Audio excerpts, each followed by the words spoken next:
네, 오늘은 19장 중반에 있는 우리가 잘 아는 부자 청년에 대해서 같이 말씀을 나누는데요. 이 부자 청년을 세운 이유는 이 청년이 가지고 있는 그 잘못된 구원관에 대하여 주님이 수정을 해 주시려고 하는 거고, 먼저 핵심적인 요약을 드리면 그 핵심적인 그 구원관의 수정은 곧 뭐냐? 이 청년의 시선을 바꿔주는 겁니다. 두 가지의 주님이 이 청년과 대화를 하고 자연스럽게 주님이 물꼬를 열어가요. 근데 이 청년을 꾸중하지는 않습니다. 주님이 자연스럽게 그냥 물꼬를 열어가는데 그 의미를 잘 보면 전부 다 시선을 바꾸게 합니다. 전부 다. 그 과정이 오늘 본문의 말씀에 달려 있어요.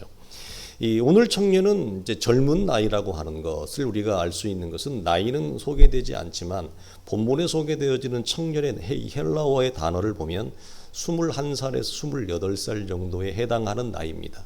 그 나이대에 쓰는 단어를 많이 쓴다는 거죠. 그러니까 성공한 청년이고, 왜냐하면 다른 복음서를 보면 이 사람이 관직에 있어요. 그러니까 부자이고 젊고 또 우리식으로 얘기하면 아마 고시를 패스한 것 같아요. 일찍.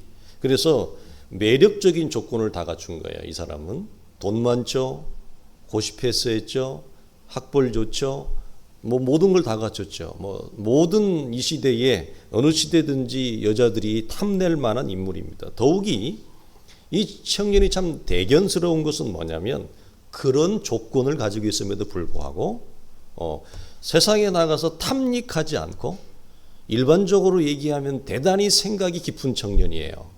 가벼운 친구가 아니라는 거예요. 어떻게 알 수 있죠? 주님께 나왔어요. 인간적인 조건이 상당히 자랑할 만한 것들을 가지고 있음에도 불구하고 나와서 선생님, 무슨 선한 일을 해야 제가 영생을 얻을 수 있습니까? 이런 질문 자체를 던진다는 게 여러분 대단하지 않습니까? 우리의 자녀들이 만약 여러분 이렇다면 우리는 여러분 박수를 쳐줄 수 있죠. 너무 대견스럽잖아요. 외형적으로는 정말 흠이 없어 보이는 거의 100점에 가까운 친구입니다. 그러나 안타까운 것은 주님과의 대화가 거듭되자 이 청년의 영적인 실상, 그 정체가 드러나고 마는데, 이것은 사실은 비단 이 청년만의 문제가 아니고 우리 모두가 주님께 가까이 가면 내 안에 있는 우리의 이 자아상이라고 하는 것, 하나님 앞에 우리가 걸러지지 아니하는 것들은 드러나는 것은 누구나 마찬가지이죠. 그러나 주님께 올 때의 자신만만함과 당당함은 사라지고 결국은 근심하여 떠나고 마는 결과입니다. 그럼에도 불구하고 인간이 가지는 가장 본성적인 질문을 가지고 주님께 나온 이 자체는 이 청년은 대단히 칭찬받을 만해요. 왜냐하면 우리가 예나 지금이나 사람이 조건이 좋으면 자랑할 만한 것들을 많이 가지고 있으면 하나님이라고 하는 분, 그리고 인생의 근본적인 질문들, 이런 것에 대해서 관심을 갖지 않습니다. 주로 자신에게 주어진 좋은 조건을 가지고 젊은 날을 방탕하거나 젊은 날을 탐닉하며 지내는 것이 세상의 시류이죠. 그러나 이 청년은 그거에서 벗어난다고 하는 거예요. 그래서 안타까운 것은 주님께 나왔음에도 불구하고 이 청년이 구원으로 연결되지는 못한다고 하는 것, 이것이 제일 안타까워요. 누구랑 비교할 수 있어요? 니고데모도 비슷한 조건이에요. 다만 나이가 달라요. 그리고 니고데모는 이 청년보다 더 고위직이었죠.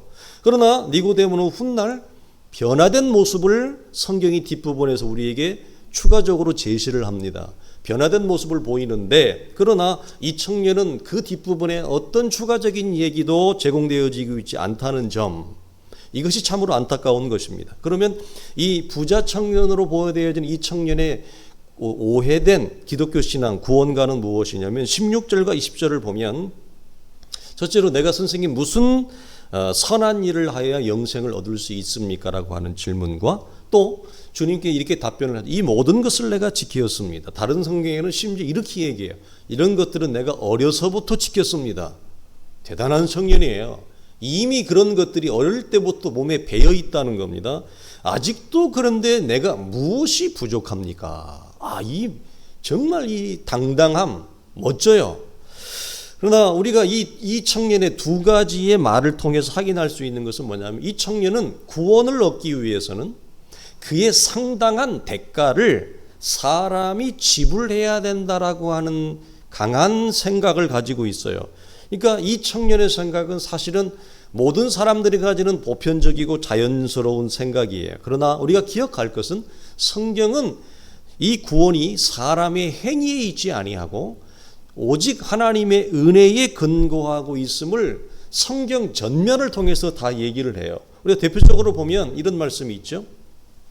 우리를 구원하시되 우리의 행한 바 의로운 행위로 말미암지 아니하고 오직 그의 긍휼하심을 따라 중생의 씻음과 성령의 새롭게 하심으로 하셨나니 우리 구주 예수 그리스도로 말미암아 우리에게 그 성령을 풍성히 부어주사 우리로 그의 은혜를 힘입어 의롭다 하심을 얻어 영생의 소망을 따라 상속자가 되게 하려 했다. 너희가 그 은혜로 인하여 믿음으로 말미암아 구원을 얻었나니 이것이 너희에게서 난 것이 아니요 하나님의 선물이라. 행위에서 난 것이 아니니 이는 누구든지 자랑하지 못하게 하려 함이라. 이 대표적인 두 가지에 있는 말씀을 보면 하나님의 구원은 나를 구원하는 데 있어서 우리의 행위와 우리의 윤리나 도덕에 전혀 근거하고 있지 않다. 내가 나를 구원하는 것이 아니라 나의 행위로 내가 구원받는 것이 아니라 전적인 하나님의 은혜, 그런데 성령을 통해서 말씀으로 나를 구원하고 새롭게 창조하시는 것을 성경은 우리에게 제시하고 있죠. 한마디로 얘기하면 구원은 사람의 손에 달려 있지 않습니다. 하나님의 손에 달려 있습니다. 우리가 복음을 전하다 보면, 교회에서 양육을 하다 보면 예수 안 믿는 상태에 있는 분들, 그러나 교회는 나왔지만 아직 신앙 고백에 이전에 있는 참된 신앙 고백이 이르지 못한 상태에 있는 분들 우리가 경험하죠. 그럴 때 우리가 먼저 하나님의 은혜를 경험한 우리 입장에서는 어떻죠? 우리의 손이 정말 그 사람을 하루아침에 예수 믿는 사람으로 만들고 싶습니다. 내가 아는 하나님을 그에게 소개시켜주고 내가 지금 믿고 있는, 내가 관계하고 있는 하나님의 그 관계의 상태, 믿음의 상태로 이분을 빨리 끌어당기고 싶은 마음이, 이 열정과 의욕이 철철 넘쳐요. 우리가 그 열정의 한계에 부딪히는 것이 뭐죠? 그럼에도 불구하고, 그런 의욕과 열정에도 불구하고 이 사람의 구원을 내가 어떻게 할 수가 없다는 겁니다. 신앙 고백, 이 아름다운 입술의 생명의 고백이 터져 나오도록 하는데 먼저 믿은 나는 그의 입을 열어, 그의 심장을 열어 이 복음에 합당한 반응이 나오기를 원해요. 내가 손으로 창조하고 싶은 거죠. 왜? 너무 좋으니까. 하나님과의 관계는 우리에게 모든 것을 담고 있으니까. 그러나 우리가 갖는 한계는 뭐죠? 그런 마음, 열정, 의욕에도 불구하고 내가 그 사람의 영혼과 구원과 신앙 고백을 그 무엇 하나도 손댈 수 없고, 우리는 오직 내게 있는 하나님의 은혜, 내게 주어진 그 은혜의 복음의 경로를 설명하고 선포하고 나타내는 것 외에는 할 도리가 없어요. 그러니까 결국은 내가 할 역할을 다하고 하나님 앞에 맡기고 그 영혼의 구원을 위하여 하나님 앞에 우리가 간구하는 것, 소망하는 것 외에 우리가 방법이 없잖아요. 그래서 이런 차원에서 구원은 철저히 사람의 손에 달려있지 아니하고 하나님의 손에 달려있음을 봅니다. 신앙적인 행위에 속하는 열심이나 헌신이나 이런 충성, 아니면 예수 믿은 성도가 가지는 영적인 성품이 있죠. 사랑과 긍휼, 관대함, 자비, 그리고 용서, 겸손 같은 것들은 구원의 결과이지 이런 것들이 구원의 원인이 아니죠. 이런 것들 때문에 구원을 받는 것이 아니라 우리는 하나님의 은혜로 거듭난 자의 아름다운 모습의 결과로 봅니다. 겉보기에는 매우 매력적으로 보이는 이 부자 청년의 객관적인 평가와 그런 기준과 근거는 사실은 구원을 얻는 데 있어서는 아무런 효력을 발휘하지 못하고 구원의 가능성에서는 철저히 멀어져 있는 것을 봅니다. 그래서 주님은 이 잘못 알고 있는 구원의 방향성을 정정해 주셔요. 그래서 17절 보면 어찌하여 선한 일을 내게 묻느냐? 선한 일은 오직 한 분이다. 이 말씀을 합니다. 선한 일은 오직 한 분이다. 이 방향을 이 청년에게 어디로 지금 끌고 가요?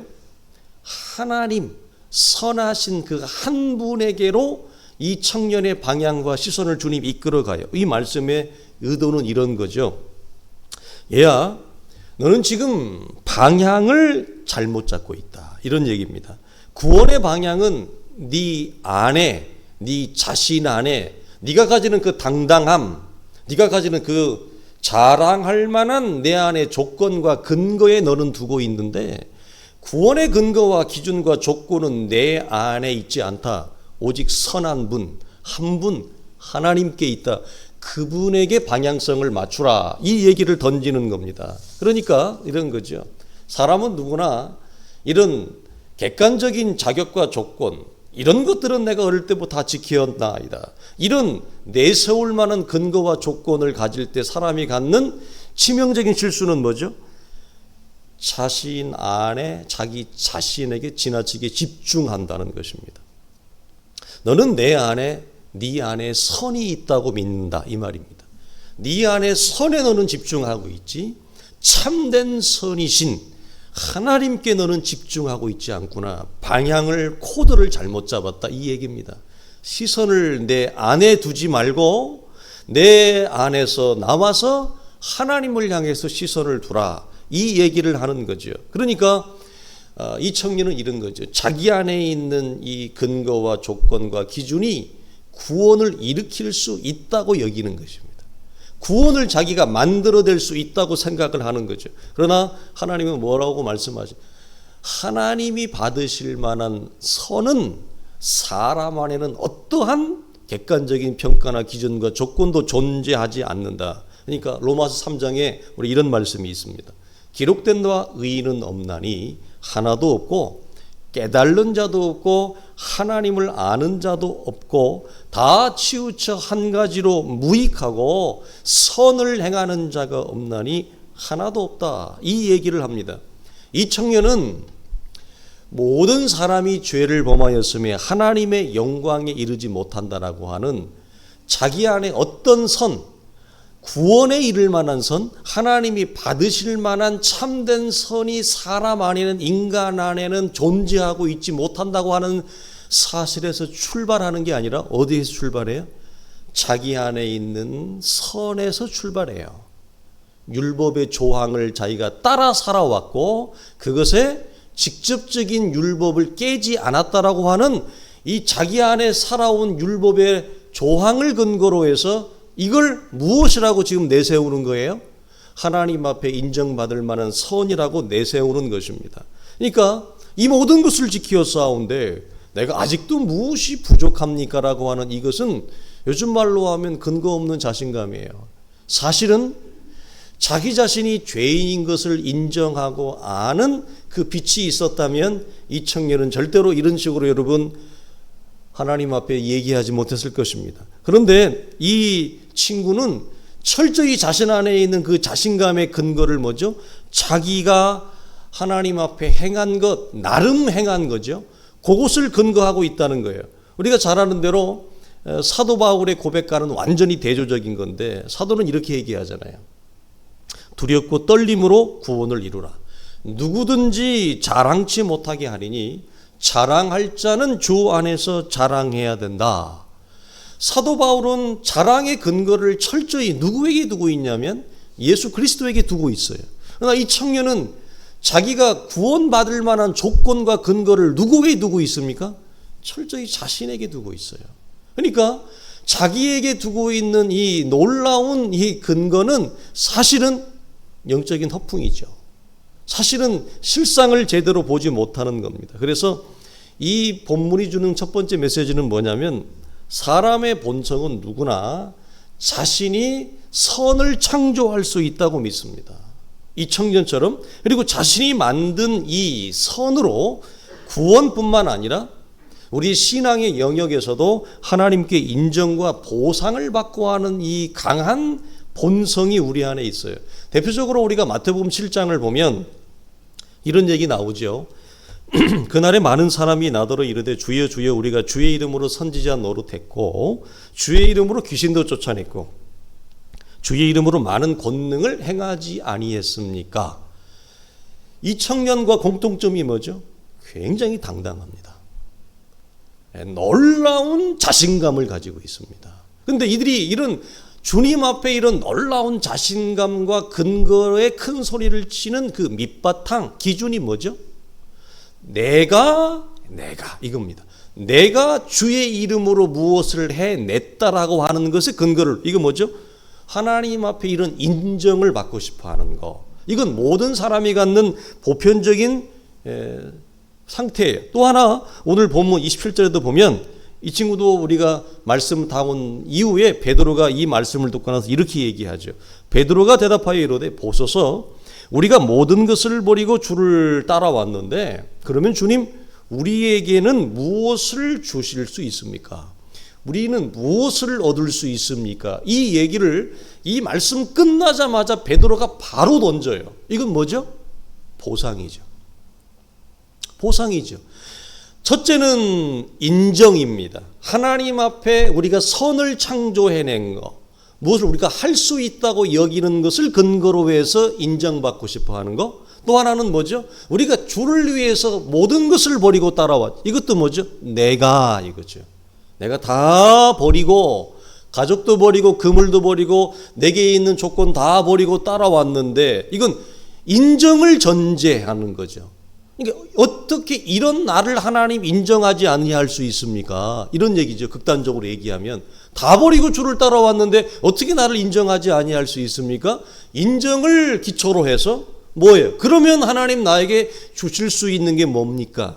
보상을 원하는 거. 그러니까 인정과 보상이라고 하는 거, 내가 만든 선을 근거로 해서 하나님 앞에 우리가 받고 싶어 하는 것, 이것이 오늘 본문에서 나오는 첫 번째의 영적인 메시지고 이 청년을 통해 우리가 주는 거예요.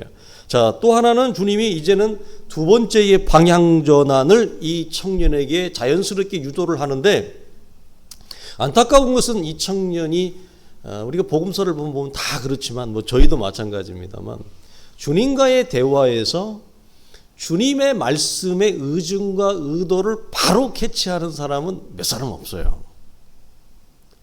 몇 사람 없어요. 지금까지 우리가 보면서 바로 캐치했던 사람은 누구죠?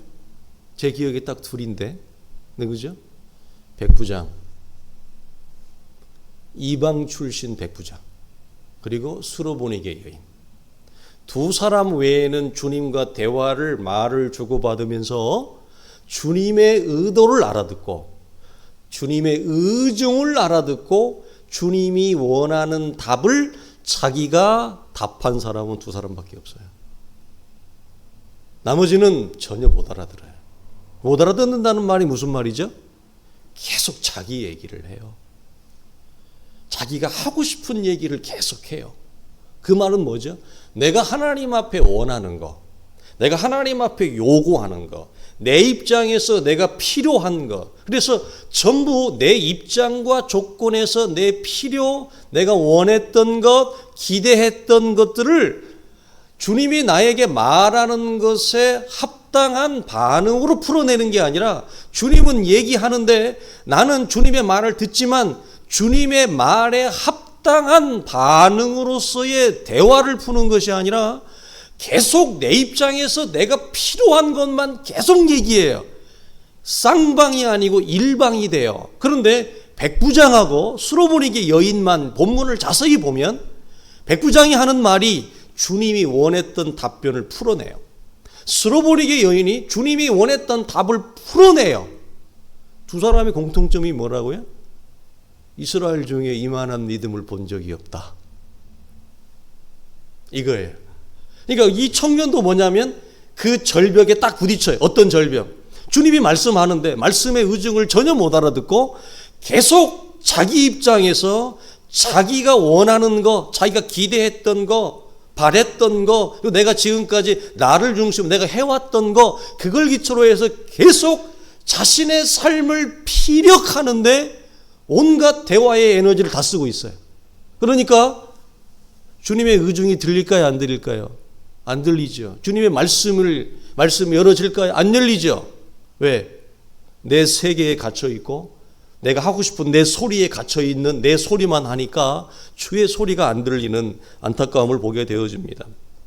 주님의 두 번째 시선 변화를 요도하는 건 뭐냐면, 뜬금없이 갑자기 10계명에서 5계명 이후의 계명을 주님이 드려댑니다. 그래서 살인하지 말라, 간음하지 말라, 도둑질하지 말라, 거짓 증거하지 말라, 내 부모를 공경하라. 그러면서 내 이웃을 내 몸과 같이 사랑하라 하는 것이 곧 이거다. 이렇게 말씀. 여러분 물어보겠습니다. 왜 주님이 갑자기 첫 번째 대화의 물꼬를 이어가면서 왜 갑자기 십계명으로 여러분 물꼬를 방향을 여러분 바꾸었을까요? 여러분 그런 이 본문을 보면서 그런 여러분 생각이 들지 않습니까? 주님은 이 청년의 시선을 변화시켜 주기를 바꾸어 주기를 원하는데요. 첫 번째는 이거였어요. 너는 네 안에 네가 인정하는 선으로 하나님 앞에 인정받으려고 하는. 즉 무슨 말이에요? 너는 하나님을 향해 있지 않고 내 안에 내 자신에게 집중만 하고 있구나. 그래서 네 자신의 선에 집중하지 말고 참되신 하나님의 선으로 시선과 방향을 돌려라. 너만 쳐다보고 있네. 이거예요. 나만 하나님을 봐. 이 얘기입니다. 두 번째는 뭐야? 그러면 두 번째도 방향 전환, 시선 전환이 어디? 너는 여전히 너만 쳐다보고 있네? 누구 보라는 거예요? 5계명, 10계명까지는 이웃을 봐. 사람을 봐. 이겁니다. 그러니까 공통점이 뭐죠? 이 사람은 첫 번째 대화에서도 자신의 선에 집중하고 있고 자기 자신만을 보고 있는 거야. 하나님은 안 보고. 두 번째도 뭐죠? 여전히 이 사람은 자기 자신에게만 집중하고 누구를 안 봐요? 타인을 안 봐요. 다른 사람을 안 봐요? 주님이 말씀대로 너는 내 이웃을 사랑하라라고 하는 이웃의 범주를 보지 않아요. 고려하지 않아요. 이 메시지가 대단히 큽니다. 여러분 청년의 대답과 다르게 이 청년의 삶에 있어서 이웃은 삶의 중요한 대상이나 관심이나 고려의 대상이 전혀 아니에요. 주님 왜 이 말을 했냐면 이런 거죠. 이런 것들은 주님 내가 이미 다 어릴 때부터 지킨 것에 불과합니다 라고 얘기를 하니까 주님이 과연 그런가 해서 이런 것들을 다 지켰다라고 하는 그 직접적인 관계의 대상이 되어지는 사람과의 관계, 인간관계, 이웃의 관계를 주님이 되어낸 겁니다. 그런데 이웃의 참다운 관계에서 보니 이 청년은 뭐죠? 사실은 이웃을 고려와 관심의 대상으로 둔 것이 아니라 자기 자신에게 여전히 치우쳐지고 기울어진 집중에 불과했던 것을 이 말씀을 통해 확인을 하는 거예요. 그래서 전혀 이웃은 이 청년에게는 고려의 대상이 아니었어요. 무엇을 통해 확인해요? 딱 두 마디예요. 내 소유를 팔아 가난한 자에게 주라. 이 말 한마디에 모든 게 무너져 버려요. 딱 아주 간단해요. 팔아. 네 소유를 팔아. 왜? 이런 것들은 내가 이미 다 어려서부터 지켰나이다.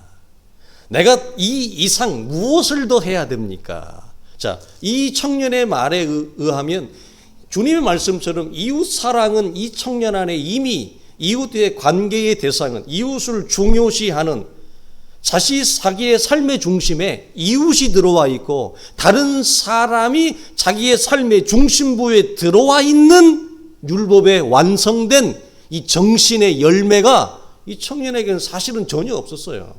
이거 껍데기였어요. 껍데기. 말로는 이것을 다 지켰더라고 하지만 이웃은 다른 사람은 자신의 삶의 중앙부에 전혀 없고 자신의 삶의 중심은 여전히 자기 자신이었다고요. 그리고 그것은 성공과 소유를 채우기 위한 젊은 나이에 성공을 했고 젊은 나이에 막대한 돈을 모으는 그래서 이 친구는 사실은 자신의 인생에 집중된 성공과 소유를 위해서 헌신되어지고 살아온 삶이지 신앙적인 언어를 썼습니다만 그리고 겉으로 보기에는 탁월한 경건을 가진 것처럼 보였습니다만 이 사람의 중심에는 하나님도 없었고 이 사람의 중심에는 이웃도 없었습니다. 그 중심에는 오직 뭐만 있느냐? 자기 자신만 있었던 거죠. 철저히 자기를 중심으로 해서 돌아가는 삶의 방식, 구조. 그래서 이걸 자신에게 집중된 삶, 자신에게 몰입된 삶. 근데 여러분 이게 우리가 지금 이 말씀을 나누고 있으니까 이게 주님의 말씀에 근거해서 말을 하니까 이게 우리가 지금 이걸 얘기를 하고 이게 걸리는 거지, 예수 밖에서, 기독교 신앙 밖에서 이게 무엇이 문제랍니까? 이게 무엇이 문제가 되겠습니까? 모든 사람은 자신에게 집중된 삶을 다 삽니다. 집중을 넘어서 자기에게 몰입된 삶을 다 살죠. 왜? 그렇게 해도 잘 살까 말까 하는 인생 아닙니까? 집중과 몰입된 삶, 그 이상도 그 이하도 아닌 게 인간의 실존이고 형상이고 인간의 맨 얼굴이에요. 그런데 오늘 주님의 말씀, 기독교 신앙만이 여기에서 이것을 걸고 넘어져요. 하나님의 말씀만이 하나님과의 참된 관계나 시선이 배제된, 자기에게 몰입된, 자기의 선에 집중된 삶, 이웃을 전혀 고려하지 않고 자기에게 집중된 삶에 대해서 성경은 얘기해요. 이게 여러분 기독교입니다. 이게 기독교 신앙이고 우리가 소유하고 있는 믿음이 펼쳐내는 아름다운 창조물들이에요. 그러니까 참다운 믿음이 들어오지 아니하면 하나님과의 참된 관계나 선에 집중하지 못합니다. 그럼 그 사람은 뭐하죠? 항상 자기 세계의 아름다움과 자기 세계의 선에 빠져 살죠. 하나님과의 참다운 관계가 열어지지 아니하면 이웃은 어떤 대상이에요? 사랑의 대상이에요? 아니면 사랑과 반대되는 대상이에요? 반대되는 대상이죠. 이 카테고리를 벗어나지 못해요. 사람은 절대로 벗어나지 못합니다. 오직 기독교의 신앙이 우리 속에 들어올 때, 하나님과의 관계가 들어올 때 자신에게 집중된 삶에서 하나님을 볼 수 있고, 자신에게 집중된 삶에서 이웃을 중요한 대상과 관계로 놓을 수 있어요. 그리고 그때 그 사람을 봐요. 그래서 오늘 본문 메시지는 한마디로 압축하면 뭐냐? 하나님이 들어오지 않은 사람은 이웃을 못 봅니다. 하나님과의 관계와 시선이 열어지지 않으면 이웃은 철저히 타인이요, 외인이요, 이방인이지 내 삶의 중심에 들어오지 않아요.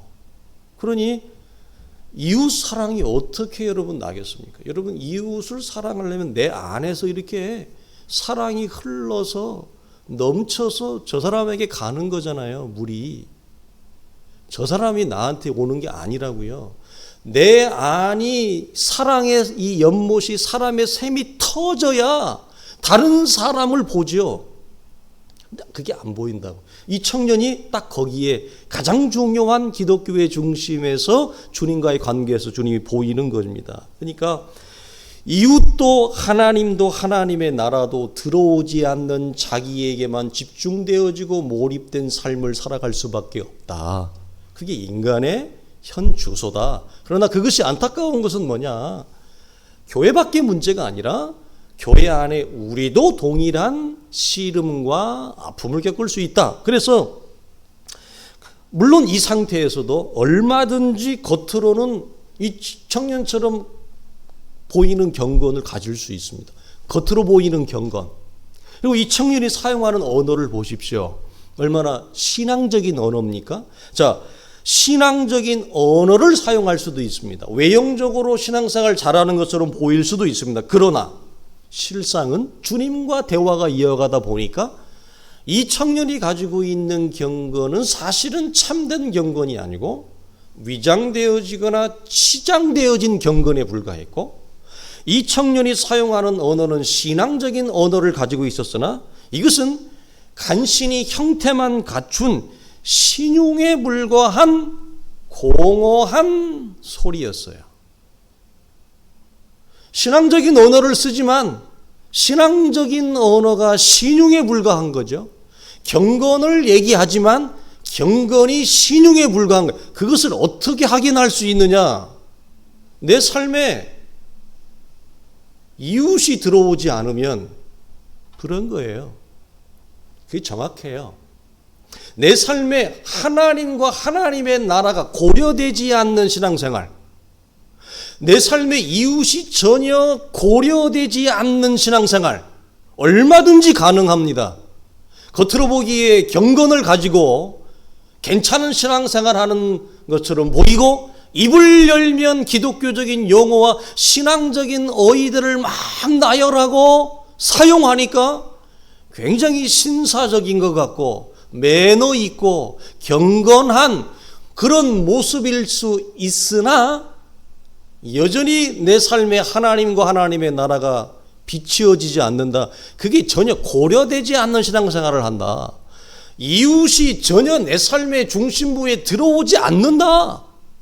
아니, 예수를 잘 믿는 것 같은데, 열심도 있는데 하나님과 이웃이 들어오지 않는 신앙생활은 사실은 오늘 이 청년이 모이는 그 영적인 허울, 그 상태에 우리가 있다고 해도 전혀 과언이 아니에요. 그러니까 사람은 누구나 할 것 없이 하나님과의 창된 방향과 이 시선과 이 열림이 우리 속에 주어지지 아니하면 누구나 이런 삶을 살 수밖에 없습니다. 그러나 이 삶의 상태를 유지하면 나타나는 특징이 있습니다. 그게 뭐죠? 이상하게 신앙생활을 하는데도 우리가 믿음의 씨름을 하다가 지칠 수가 있습니다. 근데 그런 지침이나 믿음의 씨름을 하다가 찾아오는 우리가 영적인 그 수면, 그런 게 있을 수 있어요. 지치고 노곤하고 그래서 쉬고 싶고 영적인 과부하가 걸릴 때가 있어요. 그럴 때는 좀 쉬어야 돼요. 그리고 좋은 믿음의 사람들을 만나서 교제하는 거 필요해요. 그런데 그런 차원이 아니라 이상하게 신앙생활을 하는데도 계속 공허하고 허무합니다. 한마디로 더 나아가면 허망해요. 그리고 허무와 허망함이 내 안에 스며들 뿐만 아니라 이때는 항상 두려움과 불안함이 공존합니다. 신앙생활을 하는데도 참된 샬롬이 없어요. 이 참된 샬롬은 하나님과의 관계를 통해서만 주어지는 거거든요. 그러니까 참된 샬롬은 그 생명의 문을 통해서 주어지는 건데 그 생명의 문이 닫혀 있으면 신앙생활이 되게 불안해요. 신앙생활을 해도 마음에 샬롬이 없고 두려움과 불안함과 이런 증상들이 있고 이것은 결국 어디로 가냐면 쓸데없는 생각을 막 일으켜요. 그걸 뭐라고 그러죠? 망상이라 그래요. 성경은 망상을 하라고 하는 것이 아니라 묵상을 하라고 그러거든요. 망상이 가지고 있는 파괴적인 게 있어요. 그게 뭐죠? 망상은 기본적으로 인생을 갉아먹습니다. 그래서 묵상은 창조해내요. 하나님과의 관계를 창조해내요. 하나님의 말씀을 묵상하면 관계를 열어요. 묵상은 창조해내지만 망상은 파괴를 담고 있습니다. 그래서 쓸데없는 잡생각이 자꾸 내 안에 일어나면 우리는 끊어야 돼요. 생각의 흐름대로 나를 내버려 두는 것이 아니라 끊고 하나님의 말씀에 집중하고 묵상하는 훈련이 우리에게 여러분 실제로 필요합니다. 그래서 참된 방향과 시선이 열어지지 않는 이 신앙적 걸음은 하나님과의 관계에서 예수를 믿지만 그 헛헛함이 채워지지가 않아요. 오래 예수를 믿을수록 이 헛헛함과 허망함은 더 커져요.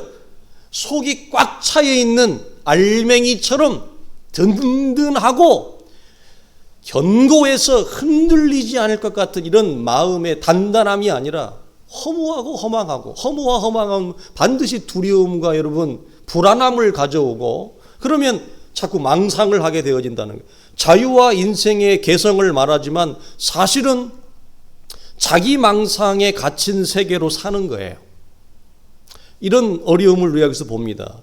그러니까 이 청년으로 돌아가면 이 청년은 어렸을 때부터 다 지켰다고 얘기했지만 실상은 알고 봤더니 자신의 성공과 자신의 재물에 집중되어지고 헌신된 삶을 살아왔던 것에 모든 것이 드러나는 거예요. 보따리가. 그래서 22절의 말씀대로 이 주님의 말씀이 청년이 어떻게 했다고요? 오케이가 아니라 청년이 재물이 많음으로 심히 근심하며 돌아갔다. 이게 뭘 의미한다고요? 신앙적인 언어를 쓰고 외형적인 경건의 모양, 즉 우리식으로 얘기하면 뭐예요? 새벽기도도 나오고 11조도 하고 주일 성수, 금요철야, 그걸 어릴 때부터 지금까지 적지 않게 해왔다 할지라도 그 모든 것들이 사실은 참된 하나님과의 관계의 산물이 아니었음을 보여주는 것이죠. 그래서 이 청년은 슬퍼합니다. 재물 때문에. 우리가 슬퍼하는 건 왜 슬퍼하죠? 우리는 우리 속에 하나님의 나라가 우리 주기도문에 이루어지는 것처럼 이 땅에도 주의 나라가 이루어 주옵소서. 이것이 우리 눈에 보이지 않는 것 때문에 우리는 슬퍼하죠. 재물이 없어서 슬퍼하는 것이 아니라, 재물을 잃어버려서 슬퍼하는 것이 아니라, 주의 뜻이 하늘에서 이룬 것처럼 땅에서도 이루어지이다. 그런데 왜 하나님 이 땅에 아버지의 뜻이 보이지 않죠? 아버지의 나라가 건설되지 않죠? 아버지의 나라가 왜 이렇게 희미하죠? 이것 때문에 우리는 슬퍼하잖아요. 우리는 왜 슬퍼하죠? 저 영혼이 아직 하나님을 알지 못하고 은혜 밖에서, 구원 밖에서, 말씀 밖에서 보이는 세상 안에서 자기 자신만을 바라보고 살아가는 그 참다운 신앙 고백이 없는 그 영혼을 보고 우리는 슬퍼하잖아요. 그렇죠? 이 청년 안에 하나님의 나라를 위한 슬픔이 보입니까? 자, 여러분, 이 청년 안에 이웃의 영혼과 구원을 위하여 슬피 우는 그 슬픔이 보입니까? 이 청년은 슬퍼는 하는데 어떤 슬픔이에요? 자기 재물로 인한 슬픔입니다. 이것이 참된 신앙에 있는 자와 위장된 경건과 치장된 신앙적인 언어말을 동원한 자들이 갖는 부인할 수 없는 삶의 명확한 흑백이에요. 우리는 어디에 서 있어요? 우리의 슬픔의 근거와 기준이 무엇인가라고 하는 거죠. 그래서 여러분, 우리가 잘 아는 대로 오늘 이 집에 아브라함의 구원이 임하였다라고 하는 삭개오는 자원하여 소유를 나눠버립니다. 그렇죠? 자, 삭개오도 세리장이었습니다. 재산으로 따지자면 이 부자 청년보다 훨씬 많을 겁니다. 안 그래요? 세리장이었으니까. 축적된 재물로 따지면 더 많을 겁니다. 재물의 많고 적음을 떠나서 구원이 임한 자가 토해내는 결과물이 뭐냐? 실제적인 결과물이 뭐냐? 내가 소유한 것을 절반을 내놓겠, 4배를 내놓겠나이다. 자, 재산을, 물질을 놓는 거예요. 물질을 토해냈죠. 이 사람은